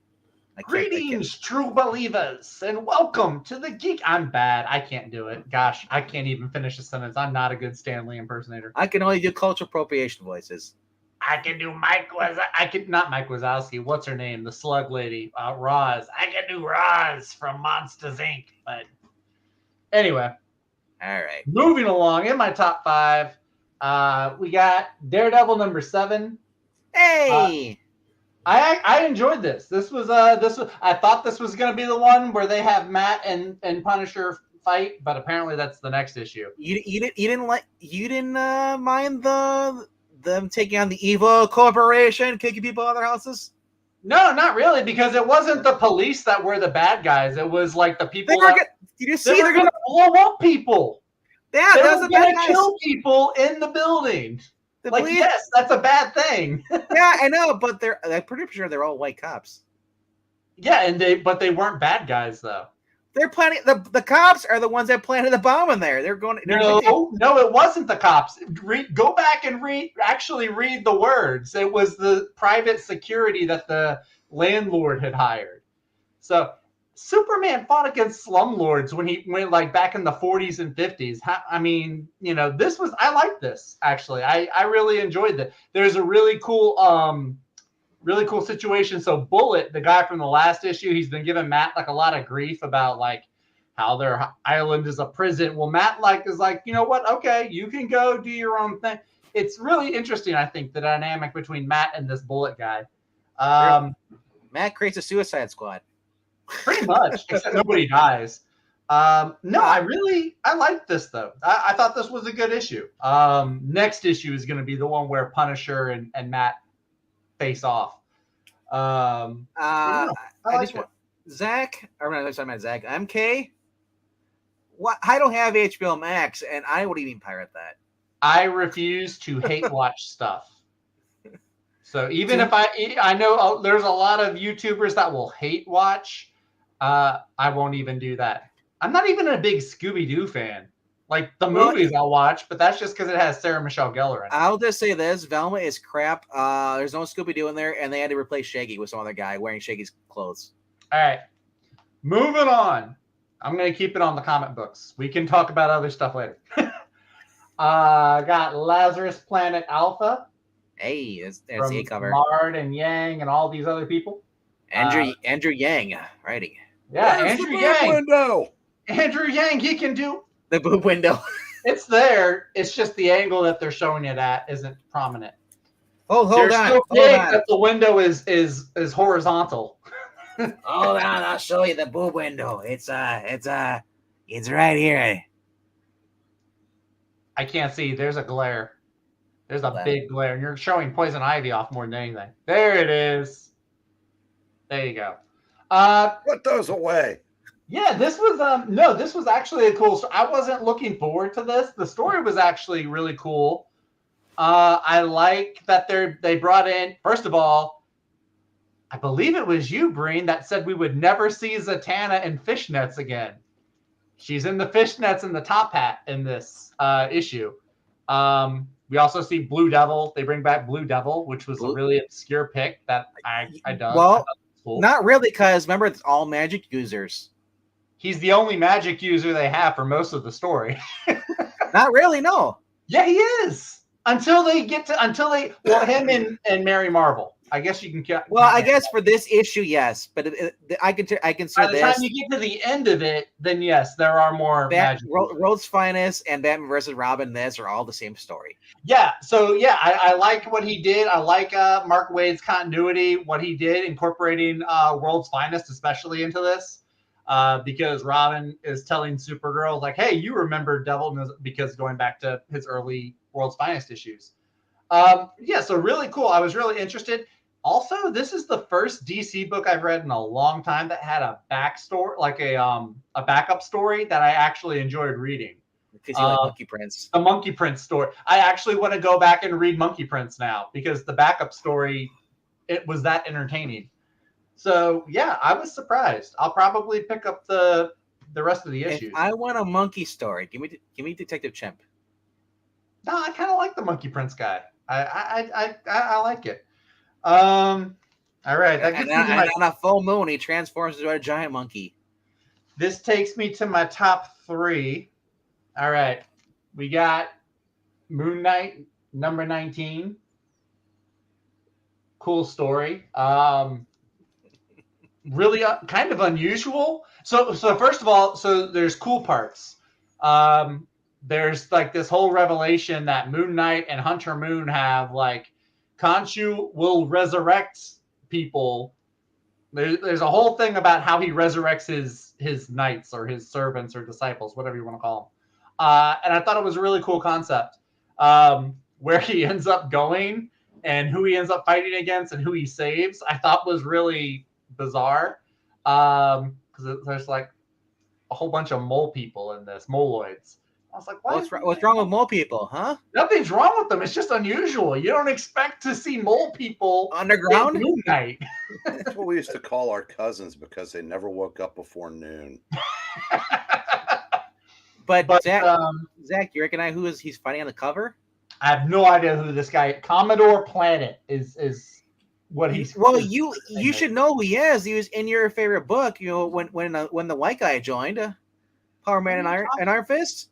What are you talking about? That My villain favorite? is, yeah, because you don't like Power Man by himself. You weren't happy until Iron Fist joined. Zach, I didn't know who he was. Thank you, Brain. You're welcome. It's Donald Planet. I mean, much as I enjoy piling on you when the mood strikes. Like, I don't know who this guy is. Like, I haven't read most of the Power Man and Iron Fist issues I have. I have too much of a backlog. He looks like the guy that owns a yacht and never takes off his captain's uniform. Right? He does. He looks like that obnoxious yacht owner guy. He looks like that guy from How I Met Your Mother, the captain. Like, Thurston B. Howell the Third. Yeah, right. I was gonna say Gilligan's Island. But there was also the stuff. So Zodiac is back in the picture too, and so the stuff going on with Zodiac I thought was really cool. Also, I was when I was reading that, I forgot it's the new Zodiac. This isn't the Zodiac from the Avengers. This isn't Nick Fury's brother. No, but this is like a serial killer, creepy, deranged Zodiac. Which is really weird because you're like, sorry, sir, the name's already taken by somebody else. I'm sorry. Do you not know how Legacy? What you think? Legacy only goes towards heroes. You can't have Legacy. Are you villains? kidding me? It only goes towards heroes. What are you talking about? You can have Legacy villains. Do you know how many Black Knights there have been? Wow, I don't know, Zach. How many? Tell me, are there? At least 2 that were bad guys, and then the third one was the hero. Yeah, I think that's right. All right, top 2. You would know, Zach. Yes, Austin. I've seen How I Met Your Mother. I've watched through the whole thing several times. The ending sucks. I hate the ending. I hate how it ends. Anyway, this was the only cover that I could get. Really? Oh, they sold a lot of these, I guess, at my LCS. Stormbreaker. So this is actually, I mean, I dig the cover actually. Maybe it's because I just like the World War II, like the invaders and stuff. But I think I like the cover. This is a good issue.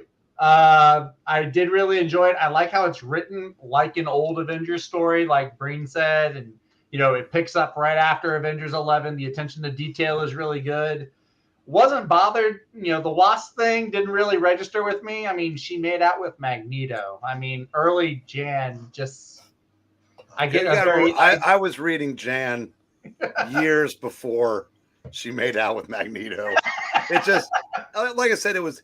It fit the character because if you go back and read those early issues, I mean, she does flirt with everybody, but it's almost like he went to the well one time too many. Like I said, if that's all I've got to complain about, I've got no complaints. That's true. Yeah, that's a You got a good point. I was just shocked for her to be standing upright, not have a handprint on her face. Boo. That is not your best joke. You need to get better writers. No, really, really good. I'm looking forward to the second issue. It's only going to be 3 issues. That's saddening, but I hope it does more. I mean, I hope I would like more. It's sad when they actually have better writers taking an actual team that's supposed to be that great, and instead they don't want to. They want to put people like Jason Aaron on the cover or on the title. I mean. That's awesome, man. It's just a callback. It's like Breen said. It's like going right back into 1967 or whatever it was. 64. Yeah. The same layout, the interior as our books. The only thing it's missing is the narration. So the only gripe, if you even want to call it a gripe, I don't even know if I would call it that. The only thing that I had with it, and I almost want to blame Jonathan Hickman for it because I'm reading like these complex comic stories these days. It's just, it seemed really like simple and straightforward, but that's part of the charm of it too. It's like a good one-shot story. There's not like, it's not going to tie in. It's not part of this big master plan. So I did like that. But if you don't like the simple stories, if you don't like, that might be an obstacle. So did anyone else get a chuckle out when they're asking, "Where's Story?" He's like, "Help me!" Hand sticking out under the rubble because he can't touch a Mjolnir. Oh yeah, because he was Donald Blake. I think that he turned back to the Donald Blake at that point. I'm like, he's dead. it's like, And my number one. And Jan's like, "Don't worry, we'll get you help." I'm like, "You could blast the person." And then she goes and flirts with Hank and forgets. I know. Pretty much. So this is, I mean, and I'm not surprised to say this is my number one. Not all right. So it was really a toss up. I could have flipped a coin between this and the Avengers. I have a small, minuscule gripe with this. It is pretty much a book, like where it says the 1 minute war begins here is literally that. Like it's all just set up for 1 minute war. So, you know, if you don't want like the whole setup, you just want to dive right in, you have to wait till the next issue. But I did enjoy it though. I do like how, you know, you've got all of the Flash characters in here. I do like that Jesse Quick is shown with Rick Tyler. I think one of the most underrated couples at DC is Jesse Quick and Hourman. So I like that they were featured here. I like that Bart Allen is back, and he and Wallace, I like him and Wallace together almost more than Wally and Wallace together. I think they have a cool chemistry that could kind of be explored as Jeremy Adams they're like almost like super sons, the way that they're so close to age. Kind of like Super Flash Sons or something like that. Yeah, kind of. So I dug that. Because Bart's the more experienced one, and like Wallace is kind of like getting put in his place. So, you know, Jay Garrick is in here. Of course, Wally and his family is in here. The Barry bit. Now, I'm not a huge Barry fan. I prefer Wally to Barry. The one thing that struck me as odd, and I'm curious to see how this goes, in this one, it looks like Iris is the one proposing to Barry. And I was like, that's interesting. But then, of course, by the end of the issue, stuff happens. And that gets kind of sidelined or put on hold. So, but I dug it. I like this new artist that they have. It's not Fernando Passarin. It's his last name is Cruz. I really liked his art though with this. I hope that I would not mind if he stayed on as the new artist for Flash. I thought he did a really good job. So yeah, absolutely great issue. To nobody's surprise, it should be nobody's surprise. Flash continues to be dynamite. Looking forward to this whole. I just hope this isn't like a Nick Spencer thing, like where Peter, I'm gonna propose to Mary Jane, and then she's gone. It's like, well, that's not a Nick Spencer thing. That's a Hollywood trope. I mean, that's just general in Hollywood. You know, somebody brings up like a big plan, and then that's so great for them, and then they're dead. No. Like I said, I like the fact that Barry's in this, and I'd be happy with this, even if he took a break from Wally and just wrote Barry for a while, exploring that relationship too. Nah, you gotta stay on Wally. I'm like, I don't care about. You didn't care 2 cents about Barry like 2 days ago, and now you're on Team Barry. Because I didn't see Jeremy Adams write Barry; he wrote Wally. That's fair. Hey, I'll give you credit. There you go. Okay. I did find that this got delivered to me. I won this in a comic auction the other week. So Thor #6. You know, apparently it's hard to find because Thanos has a black Infinity Gauntlet on it. Go ahead and make your jokes, Rhaegar or whoever. I was gonna say because his head's so freaking small in that body. He's like Thanos Hulk. He's huge. He's swole. What are you talking about? Swole. So I got that. I did start going back and getting the Strange books from Jed MacKay. One thing about Jed MacKay's Moon Knight run is it's got me wanting to read the other ongoings that he's doing. So this was the earliest issue I could pick up at. I'll just say this: it starts out. It takes place after his death, supposedly. Yeah. Oh no, I know that. Yeah, I'm aware of that. But I do like Clea in this. You know, I do like seeing more Wong. I did like this cover because it looks. Wait a second. Venkman likes more Wong. Confirmed. That's the Wong thing to say, Vingman. No, it's the white thing to say. I like this. It does look like an old movie poster. Sure, yeah. Like and then I think that's actually the origin story of Wong. And then I also got just filling out. You know, I found a Fantastic Four. This is from the slot run. Wait, is he swinging Mjolnir? No. Looks so, but this is number 11. This is the variant issue. I thought it was pretty cool. It's the Fantastic Four and Silver Surfer and Galactus. It even has J. Jonah Jameson from the Daily Bugle. Oh, 3 J's. 3 J's. No more, no less. So and even Peter Parker with his hand, and you can tell he's got. So speaking of FF, Breen, you ever read those ones where they had like before the FF, or read with them before they got their powers? Those. Nah. I saw those at the shop, and I was like, "What are these things?" They look like early 2000s. Yeah, they were there when Bill Jemas was in charge of Marvel. They just threw so much crap out there. It's like Reed in the Desert before he was, and was it Ben and someone else were like, partners? Yeah, I'm not saying that they may not have been good, but he was on record as saying continuity was for fanboys and didn't care about any of that stuff, and just they just did all kinds of weird, silly stuff that just instead of focusing on the actual titles, that's why. Yeah, I mean, I hate what Quesada did with Spider-Man, but he did pretty much save everything else from the damage that Jemas had done, and that was during that period. And that kind of my judgment's kind of colored for anything that happened in those first couple of years of the 2000s at Marvel. Man, when they finally reversed the decision and actually let Peter and MJ get back to Mary, you'll be turning over in your grave. I'm not going to show off all of these because I think I have like 20-something odd issues that I won from E's auction a few weeks ago. Yeah, and I'm talking about Zach turning over in his grave because I do have a lot of these Nick Fury Agent of S.H.I.E.L.D. issues. Oh, you got a furry Agent of S.H.I.E.L.D. I said the issues that Jack Geist did the art on are really, really good. Yeah, a lot of these covers look really cool. This one's kind of cool. It's him versus aliens that are hatching out of eggs. I haven't read that series since the late 80s and early 90s, with the exception of some of the Chichester Geist ones, but I do remember liking it. Uh-huh. So it looks really cool. They remind me a lot, like just looking on the covers, they remind me a lot of the G.I. Joe, like the Marvel G.I. Joe books. So I'm looking forward to digging into these. Of course, they have them where they're in outer space. There's if the 6th issue of the original Nick Fury series is just he out in space by himself.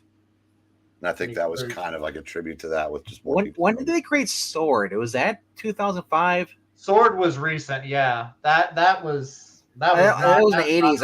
I thought maybe that was a 90s thing. No, that's a 2000s thing. So I said I wasn't going to show all of them, and here I am showing most of them. So I apologize for that. We got time. Don't worry. With Fantastic Four and the Avengers and She-Hulk and that's Jack Geist on the covers also. Yeah. So yeah, but the issue after he left, it was like, who can we get that sucks really, really hard? And that's who they got, because the first issue post Jack Geist is like jarring. Oh, wow. But yeah, I got a whole stack of those, and then my new books that I picked up at the LCS, and that was what I got this week. All right. Looks like Undead Gwent posted the books he got this week. Yeah, I saw that. Yeah, when I first jumped on. His number 5 for this week was Little Monsters. Number 9, a whole lot of characters' past lives of the kid vampires. Nothing much past that. All right. His number 4 was Monsters of Metal, Krampus in Concert. Number 1. Was it a holly jolly time or holy shit? Balls of tinsel. Yeah, that was a bad joke. That was worse than this actual. I apologize. Most of your jokes have been more. You've had more misses than hits tonight. Wow, that's cold. I'm a little disappointed with your writers this evening, Vickman. I'd rather have more women's than drugs. I don't want hits. Man, single Zach is. Wait, what? Man. No. Hey. Brain, still there? Is that me or is he freezing? No, that was Brain. He was freezing. Oh, okay. Brain, we can see you now. You there? Can you hear us, Breen? Yeah, what happened? Yeah. You went robot. You went Eric Robot Breen. Well, that's weird because I said usually when that does, something happens. It shows on my Discord thing starts acting wonky, but that didn't happen. Yeah. Oh, okay. I don't know. You were dissing my buddy over here. So if you can repeat your diss for the rest of us. I was just saying single Zach is crabby. No, because I don't like crabs. Because remember, the meat, it's too much work for too little reward with the crab meat. Amen, brother. So. Then you have to go get medication too, and it's not fun. Okay, that was better. All right. So his he had number 4 was his Monsters of Metal Krampus in concert. Number 1, it's a fun one shot of Krampus curses monsters of a metal band with 12 days of bad luck for one member ripping off Krampus at the end of the duel, and at the end they duel it out. Like Guitar Hero, they have to like play against each other, like rock out on solos. Huh. I don't know. But he says do it out with music. Yeah, he says it with music. Anyways, number 3 is Benjamin Percy's Ghost Rider, number 10. The Ghost Rider and Talia fight Exhaust. Wow, that's not good. AOC joins in to fight. That's good. And he merges back in Ghost Riders, and they defeat Blackheart. Wow, Blackheart's in a Ghost Rider story? They remembered he's actual a villain? Well, yeah, isn't Blackheart a Ghost Rider? Yeah, because he's like the son of Mephisto, right? Well, yeah, I remember he was being a main villain for a while, but I mean, I'm surprised that today they even know who he is. All right. His number 2 is Dark Ride number 4, a story of Disneyland from Hell Park. Work the murdered. I don't know what that means. Hell Park, work the murdered at the park that's haunted.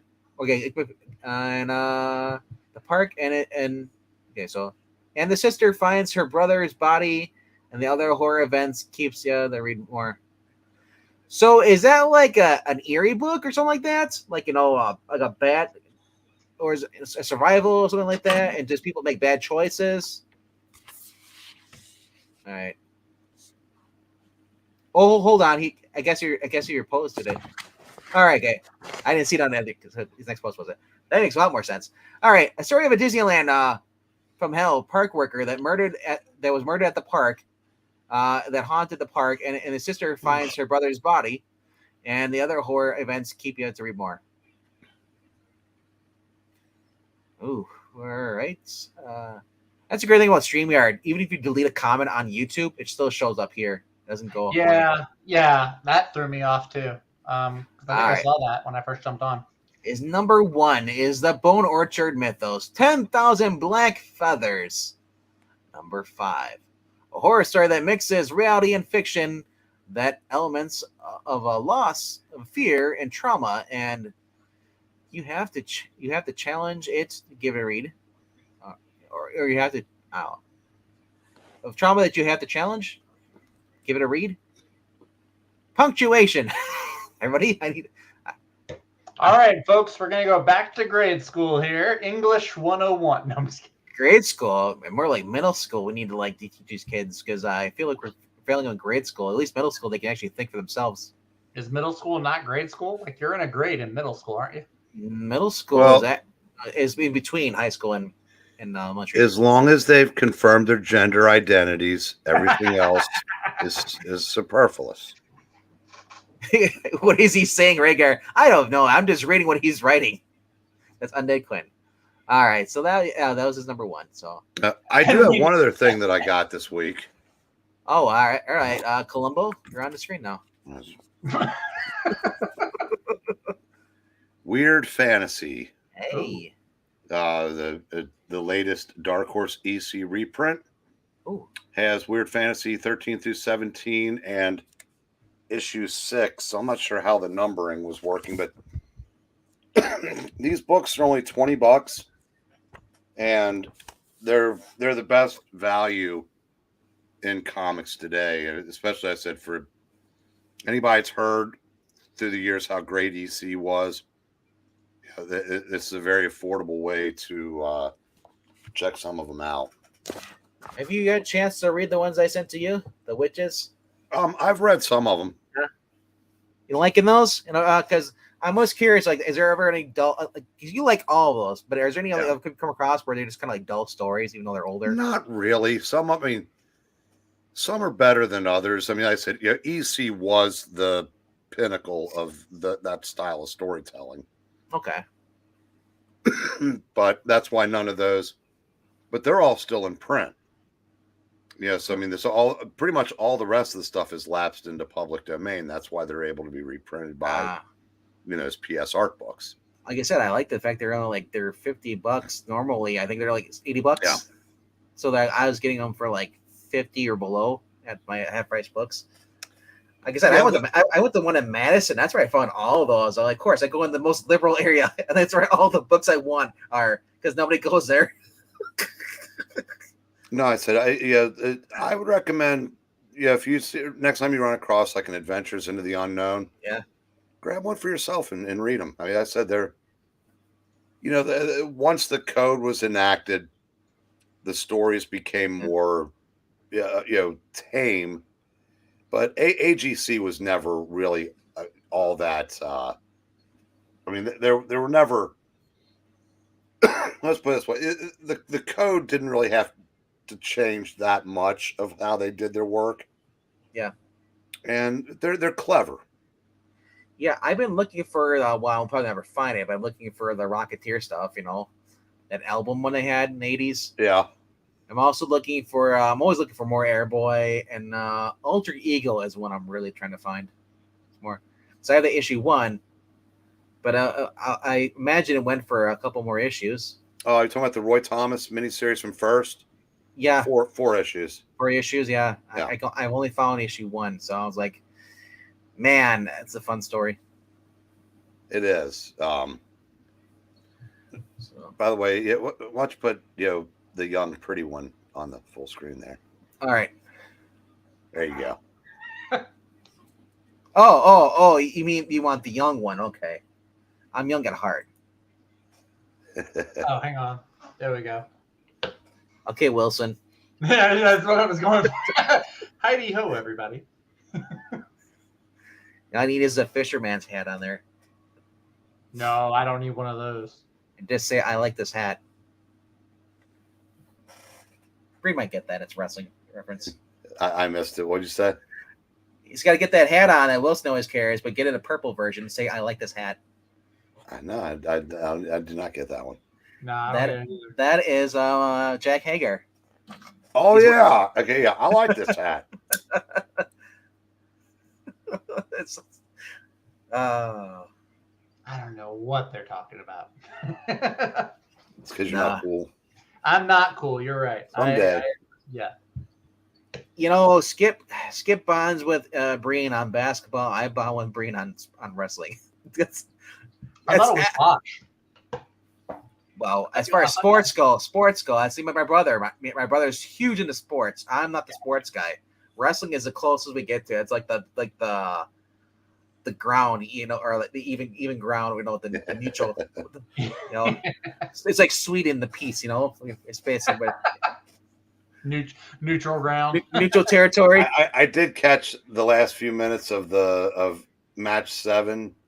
Oh yeah, I didn't get Death Triangle. I didn't get a chance to watch it, but I knew they were going to do that though. But I like the fact they dragged it out though.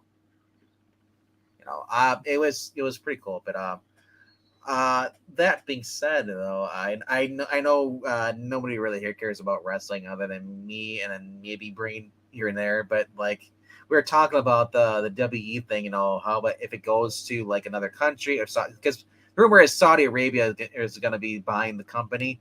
And it'd be such a weird thing because if those remember watching wrestling, Vince McMahon, it was like they were in like Afghanistan. He's like, look, it's one of the Taliban. He goes up to a guy. It's like Vince has said some I know it's a character. And that's one thing we can understand. It's a character. It's not Vince himself, but people are like, well, he said it anyway. He played that, so he must be that way. Anyway, so I was interested because like everybody is like threatening to leave, and I'm thinking like, man, who would have thought if the WE goes under and AEW just stays where that is and just continues to grow? It's not going to go under because of that. There's always Vince wants to sell the company, and people who say they're offended, and there's not. There's just well, there are real world implications here, Zach. When they go over to Saudi Arabia a couple times a year, one of Vince's best wrestlers is Syrian, so he can't make the trip. That guy's best friend won't make the trip. John Cena wouldn't make the trip. John Cena will probably apologize in the nation's language. Oh, that's Bryan Danielson wouldn't make the trip. So, and they would let the girls compete, but they would literally be covered from head to toe. Oh yeah, and basically restrict what they would do. So, it's not. It would.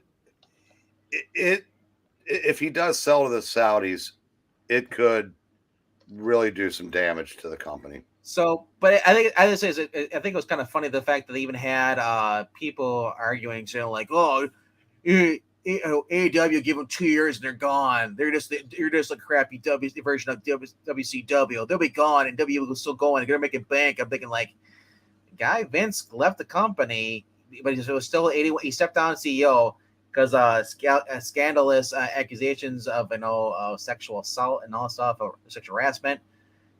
Comes back in, kicks his daughter out of being co-CEO, and is now back in, and because he basically wants to sell the company, or because people said, you know what, he's just gonna take over everything again, not sell it at all. Regardless, though, I like to see when people who basically say like, "Oh, AEW sucks," are now panicking because, oh crap. I like that Tony Khan sent out a tweet the day the story broke. He goes, "Yeah, boy, people sure are being nice to me today." Yeah, I know, right? There's also a meme that went out where they showed, remember when WCW was revealed that they're bought by Shane O'Mac, and Shane O'Mac paired like, and they was talking, "Hey Dad, look here." They did the same meme, got rid of Shane, and they put Tony Khan in there saying, "Hey Vince." Yeah, that's too bad too, because Levesque was doing good things with the company. Sure.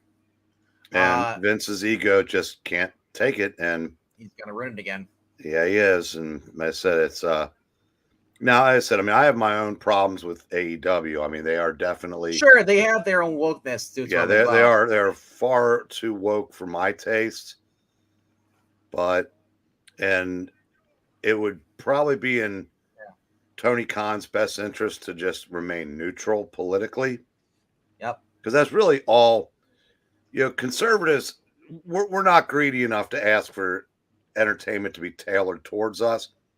Just don't tailor it against us. Well, my thing is, if you're gonna allow these guys to come out and make jokes about Republicans, you should have other wrestlers come out and make jokes about liberals. Be fair. It would be nice. We'll see if that ever happens. I don't hold your breath. I mean, that's the way everything's going. But MK asking is if we ever smoked the peace pipe, cigarettes, or done vapes. I don't do vapes. I used to smoke cigarettes I did it for about a year because that was my last year of high school. Just tried it, whatever. Luckily, I was able to do it where I didn't do it all the time, so I didn't get hooked. I quit. So, but like I said, if I'm gonna be a hardcore smoker, I'm gonna be like my buddy Breen. I am not doing vapes. That's not good for your lungs. Like the stuff in it, it gives you like popcorn lung or something like that. Regardless, to me, it's like a pansy thing. Just smoke the cigar if you want to be manly. I would definitely smoke. I'm thinking of smoking like I have a pipe, like a smoking pipe, but I've never actually gone and got like pipe weed for it. Don't do it. Don't do it at all. No, it's if you're not smoking anything yet, don't. You could be the person that gets hooked off of one. I was doing here and there, and then in my 20s, if I maybe have a bum off of people, if I'm drinking, but I really was lucky. I didn't get hooked at all. I knew people that did, and that's kind of what made me stop, because I didn't want to get involved with all that stuff. Cut the drinking out too. It's like I said, it's if you're hooked on it, and you're at the point where Breen is, where it calms you down, and you're like, I'm gonna die soon anyway. Who gives a shit? Yeah, go ahead. No offense to you, Breen. I'm just saying, you're at that point where you're like, cut out steak, cut out this. I'm gonna die happy. No, so the only thing, I know a lot of people that can smoke the occasional cigar and they don't get Bauer's nasty as hell. But then again, I've got another friend that has his own humidor. He spends more on cigars than the rest of us spend on name it. You know what I think of though? I think of what's his name on was it Legion TV series where you're using vaporizers? And they're using that the mist to get high. Yeah, I only remember the first season and barely there. So well, that was him and that girl, Aubrey Blaze, whatever it is, Audrey something. Aubrey Plaza, yeah. And yeah, they were both good. They're getting high. They're buying these little animal, like a frog when it was supposed to be vaping. They're getting high with steam. So, like I said, drugs are not as cool as people make them out, or TV used to make out to them. And like I said, it's not something you want to get into if you've never done it. That being said, the only drug you should have is watching the Geeky Puppet Show. We're addictive, and we're satisfying your needs every night. And I think I better reboot this computer before tomorrow night if I want to last through these. They're starting to cut out every couple of seconds now. Oh, we saw your robot again, but I still heard you though more this time. Well, when I went to jump on tonight, it said my browser wasn't recognizing it, but then I just went back to YouTube, then back to Twitter, and it let me on. Oh. We'll find out. So it's probably like a tenuous. Yeah, so I guess I'm going to jump off here because I said this is getting silly. Yeah, we're going to jump off in a few minutes. So we'll see you tomorrow night, Breen. All right. Well, yeah. Who else is going to be on with us tomorrow night for the Friday night retrospective? So we'll see you then. That is that. What are we retrospecting about? Tales of Suspense, number 94. But if you want to get the full story, I recommend you read number 93. And because 94 is a character who's going to be appearing in the new Aquaman, but the new Ant-Man 3 movie. It's not Kang, but it's a guy called MODOK. Who or what is MODOK is the title of the mental organism designed only for killing. But not mentioned in the book. Is that? Or with the dots. So it's weird. So check that out. And then we'll have a reading tomorrow. Fantasy 4, number 58. So good night. Well, I froze again. So good night, kids. Later, Brain. Bye, Brain. All right. Hulk Hogan got disowned or got canceled from wrestling. Well, that's because he used the N-word. But he wasn't using it in a derogatory form. He was only using it in any other way that everyone else is used for rapping or doing other stuff. Those are overblown out of proportion. But they brought him back. So obviously, I don't know. RVD just roasted the Zoomers.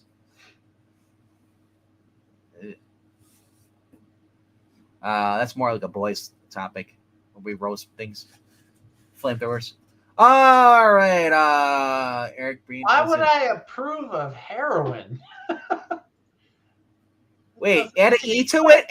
Add an E to that, and I approve of it. Yes. Heroines, I will approve of all day long. But heroin, no. So, all right. Should we look and see what's anything on screen rant at all today or something? Wait, what? Is there anything trending today at all we should take a look at? Other than I know that rest in peace, Jeff Beck, awesome guitar player. No idea who that is. I keep hearing his name. Died had meningitis. Where dang. dude, C's attacks your brain. Um, Lisa, even no, who I did hear about, Lisa Marie Presley died. It was reported about an hour or two ago. I saw her trending. Oh my gosh, I didn't check it to see if wow. She died at 54. Wow. Overdose, you think maybe, or a COVID shot? They didn't give a reason. Yeah. Oh, Jake Gyllenhaal and Colin McGregor lead the Roadhouse remake. Conor McGregor is in a movie with Jake Gyllenhaal, or Gyllenhaal, whatever you want to pronounce. You've heard it both ways. But they're doing the Patrick Swayze Roadhouse movie reboot. No, you cannot reboot a Patrick Swayze movie. They tried it with the Red Dawn, and it sucked. And I that was really one. liked Red Dawn. The reboot? Yeah, it wasn't bad. Oh, horrible. Even Rigger is saying no. Dear God, no. Not having it. No. Oh, and Gina Davis is trying to cancel Bill Murray. They're saying that they had on that movie from 1990 called Quick Change that he was awful on set. In other words, he's the main star. He's the popular person. You are just the co-star. You're the love interest. You're not as important as him. And she probably didn't get his pay as much, probably. But that came out 2 hours ago. And Logan Lerman responds to a Percy Jackson Disney Plus show? Wait. Yeah. You didn't know about the Disney Plus show? No, I don't follow Logan or Disney Plus really that much. I don't know, man. Yeah, they got a new that was a big thing. Like last year, there was a big because they race swapped the main girl, and it was like all the YouTubers were talking about it for like a month. But yeah, apparently Logan Lerman, he played Percy Jackson in the movies. Apparently, he really liked it. Actually, the kid they got to play Percy, he's the little boy from Adam Project. Nice. Oh, that was the big news. Giancarlo Esposito, he basically wants to play Charles Xavier. Oh, he's been saying that forever. They've been saying Professor every surface again. Every 3 years, somebody says. Yeah, I don't. I'm sorry. I don't pay attention to that. Look, next time it resurfaces in like 2 or 3 months, it'll be Magneto. It always flip-flops between Professor X and Magneto. All right. And James Cameron believes that Avatar 2 is guiding audiences back into theaters.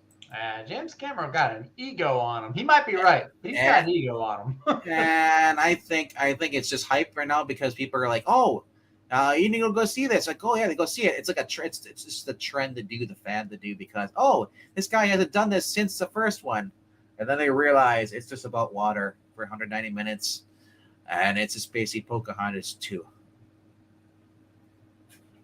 Pocahontas 2 actually was a decent direct-to-video movie. I'll say this. Actually, it's okay. Better than Pocahontas 2. It's Pocahontas 1. Pocahontas 1 was good too. Pocahontas 2 was more historically accurate, I think. But Pocahontas 1 was all right. I guess said, you like the movie, that's great. If you don't like the movie, you both have legitimate reasons for liking it. If you can't accept that somebody doesn't like it for legitimate reasons, then maybe you're the problem, not them. All right. And the hate watchers are going to do their thing. Yeah. I don't think as much as a hate watch. I think people want to see if he really did the technology better than the first one. And they're probably like... He's talking about Velma. Oh, Velma.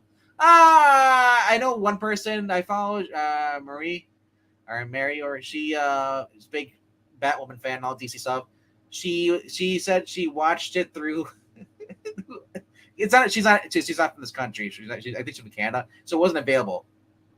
HBO Max apparently is only available through certain countries. She said it's pretty much a 2-minute scene of half naked or nearly naked locker room scene of 15-year-old girls. I was like, well, now we know why they made it. Disgusting. They even put that in there. But yet other shows like Titans is still continuing, and I don't know. That's the other thing too.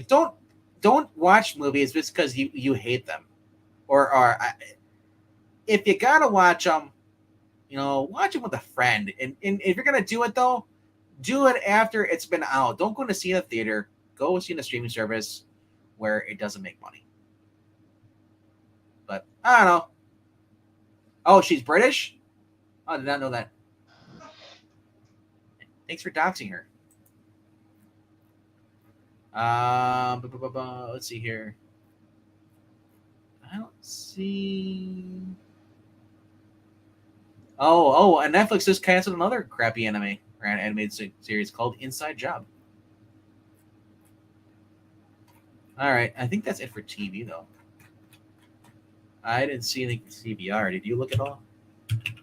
No, I didn't see anything interesting on CBR earlier today. I don't think they've changed that. So, Top Gun, Maverick, House of Dragon win Golden Tomatoes.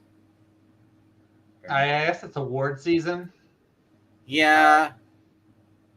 And a lot of people are going around and doing like the best, comic books of the week, those are. And I guess 1 Minute War is like just really just going bonkers, and everybody doing reviews this week. So hats off to Mr. I actually was excited. I saw there was a solicit. I think I was reading. It was either I think it was Lazarus Planet. I think that was the only other big DC book I had. I was reading Lazarus Planet. They actually had a page ad for Flash, which is the first time I remember seeing in any DC book a solicit or an advertisement for the Flash comic. So I was like, oh, hey, that's actually pretty cool. They're actually putting some advertisement out there. Oh, and apparently Mystique stole the Phoenix Force by killing Wolverine in Avengers Forever. Yay. Nobody's reading Avengers Forever. Oh, I can't wait for season 5 and HBO Max of Titans. So, Michael Bay faces criminal charges for allegedly killing a pigeon on set. Italian authorities are holding responsible for the death of a pigeon while filming action movie Six Underground. Although he denies the charge. What the heck? Is CBR making this up? I did not read that, so I don't know what that's about. No, well, apparently he killed a bird that flew over and accidentally killed a bird and animal. So they're basically, it's illegal in their country to do that. Birds, or maybe because he shot down one of their drones, because we know birds aren't real. All right. That's about it for this week. So without even being further ado, I'd like to ask you guys, if you haven't already done so, please click like if you haven't done so. Please also subscribe. If you want to help out the channel, we do have a little thing. It's called a Ko-Fi link, and it's in the description, but it's also going to be scrolling right across your screen right about now. You're asked, well, wait, I have to donate money? Well, you don't have to. But if you want to, you can donate $1 or however much you want to. It's a one-time payment. It's not a recurring bill or anything like that. It's not like Patreon. And what it does, it goes towards basically the Marvel and the DC apps that we use for reading comic books on this channel. It also goes towards basically, StreamYard. StreamYard costs like $20 per month. And also gets Zach to stop making alert noises on his computer and his phone. Sorry about that. I muted myself for a second. I think my pipes are making some squeaky noises, so I have to go take a look at those and see what's going on. All right. So that's it for this week. We'll see you guys tomorrow at 7 p.m. Eastern for the retrospective. 6 o'clock for those of you normal people who are in Central Time.